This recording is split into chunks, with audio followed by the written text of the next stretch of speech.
Chairman James Comer, thank you so much for sitting down with us. Thanks for having me. It's great to have you, Chairman. You just announced it's a bipartisan task force on the declassification of federal secrets. Talk to us about this and what it will ultimately do for the American people. I think this is important, and this is something that Donald Trump talked about. He wants to declassify things like the RFK and JFK files, the Martin Luther King files.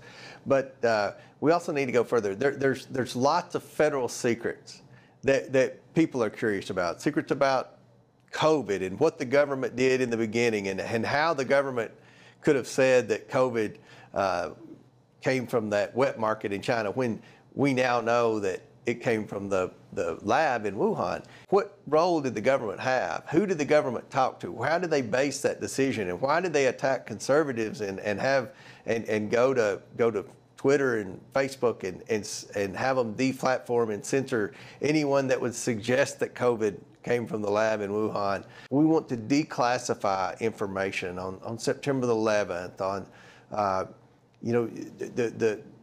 the assassinations and different things that what went on in Roswell, New Mexico, and things like that. The American people have lost confidence in the government, and if we're going to restore confidence and save our democracy, and preserve our democracy, rather, we're going to have to be transparent with the American people. Now, there are some things that maybe the government shouldn't turn over because it would create, national security concerns or whatever. But there's a lot of stuff the government's just sitting on because some bureaucrat decided we're just going to sit on it. We're not going to let the American people. They don't have any right to know, and that's not true. The American people have every right to know.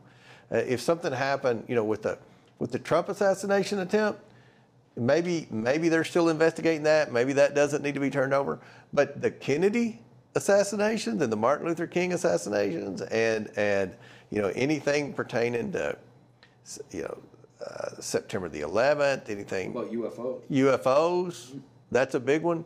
American people are curious. So let's start turning this stuff over to the people who own it. And that's the American people. The American people operate the government. They elect their leaders, and let's just be transparent and restore confidence in government, and that's what the task force goal is.